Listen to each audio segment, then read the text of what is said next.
Wes Jackson. I'm the executive director and founder of the Brooklyn Hip Hop Festival, as well as president of Brooklyn Bodega. My responsibilities include everything. Everything. Understatement, right? I'm responsible for everything. Everything. Because when it goes wrong, I'm gonna get blamed anyway. So. Now you're responsible for everything. So are you like the Wizard of Oz? Like, do you kind of oversee? Like, do you have like a ball that you kind of like you're watching us, or do you trust your team? I mean, how does this work exactly? No, I do. No, I am responsible for everything, but okay. it is a bit of a hodgepodge of people. You can't. No, I'm not a micromanager. You can't be on top of everybody. I have very good people that I trust, very competent people. I put them in place in different departments, whether it's talent buying, marketing, content, whatever. We have, I believe, I sort of front load. We discuss what we want to accomplish, how I want to get it done, the best ways to get it done, and I pretty much turn them loose. And when they mess up, I let them know that they're messing up. Right, and then you get blamed as well. Every year, the festival seems to get bigger and bigger. I mean, in the past, you've had days leading up to the concert day, but this year is even more so. I mean, you got 5 straight days of craziness. Explain to us what went into all this. I mean, what is the deal? Like, what did you think? You think I'm going to do this one day, or? Well, the idea, I don't know. The idea was for the festival to be more comprehensive. The one thing I have not liked about I should say not like. One thing I've always wanted to do is have the festival be more comprehensive.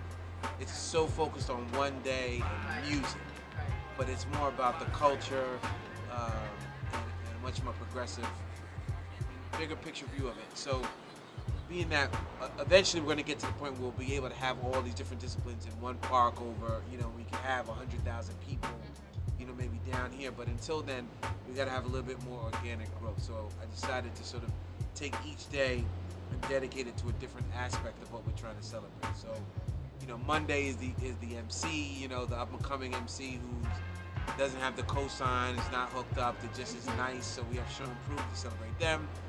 Tuesday is I'm very proud of because it's more of an academic. Me just being an egghead, I think there's not enough discussion about intellectual discussion. We argue about gossip, plenty of gossip discussion, but not real in-depth analysis and an academic introspection with hip-hop. So that's what we're doing on Tuesday with the Bodega Education Initiative, where we're going to be talking about Dilla, who we all love.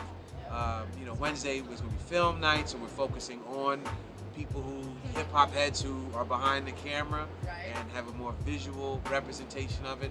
And then, Thursday we're doing Salute the DJ, the DJ, the backbone. So always we want to have, if it's a kid or maybe some person just fell off a rock, it's like, I don't understand hip-hop.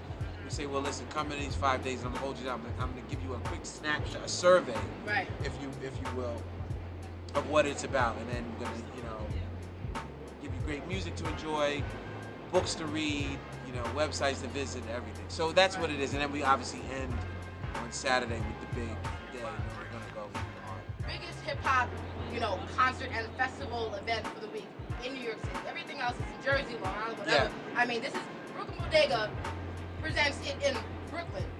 I mean, how big deal is that? I mean, it's just like... it's a huge deal because if you know where we are, we're in Dumbo.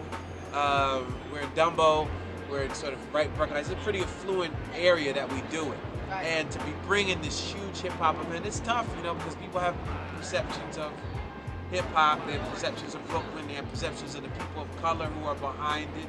And you have to sort of meet all of those stereotypes and knock them over and say, like, listen, everything that you think is wrong. Right. You think, sorry, but you think hip-hop is Lil Wayne carrying guns and getting gold ripped out of his mouth? No, that's him. That's one thing. But there's De La Soul and there's Diamond District and there's all of these great KRS-One, all these people that we've had who represent a completely different lane. And you think that hip-hop is a code word for hyper-aggressive, violent black males, but that's not the case anymore. You can look at the people who've been back here. It's diversity. It's one of the most inclusive things. But we do it anyway. We pull it off. What are you looking forward to the most with the festival this particular year, 2010, the 6th annual one? De La Soul. Plain and simple. Okay. I've been wanting to get De La Soul since the first when I came up with this idea 6 years ago. That's it. When they get on stage, done. Done. I'm done. The businessman, as a businessman, it's a coup that we were able to pull this off.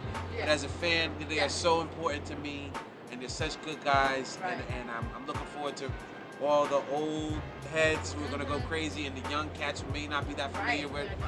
It's gonna be the greatest thing. That's gonna be the highlight of this year for me. It's them. I'm So beyond it's happy. very much dreams coming true and continuing to come true. Exactly, and Yeah. that's more of the lesson. I remember being in 10th grade, That's- going away to boarding school and being like, I hate this, I used to play Me, Myself, and I.